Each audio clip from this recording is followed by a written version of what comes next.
दरवर्षी लाखो वारकरी शेकडो किलोमीटर पायी चालत पंढरपूरला जातात. पाऊस असो, ऊन असो किंवा किती थकवा असो, पण त्यांनी ही परंपरा आजपर्यंत का जपली आहे? वारीची सुरुवात नेमकी कशी झाली?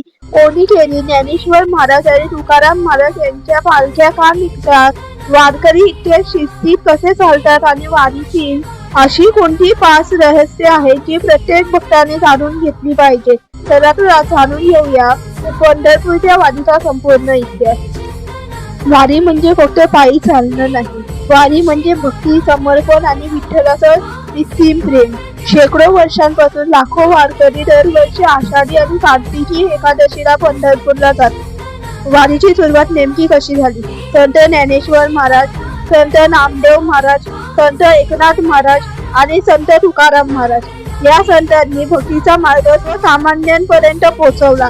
त्यांच्या शिकवणीतून वारीची परंपरा अधिक दृढ होत गेली. आजही त्यांच्या पालख्या लाखो भक्तांसह पंढरपूरला निघतात.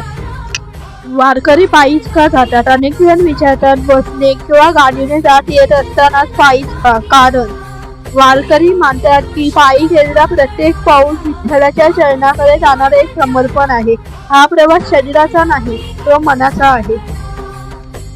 आळंदीहून संत ज्ञानेश्वरांची पालखी, देहूहून संत तुकाराम महाराजांची पालखी, दोन्ही पालख्या हजारो दिंड्यांसह पंढरपूरकडे जातात. या परंपरेला शेकडो वर्षांचा इतिहास आहे.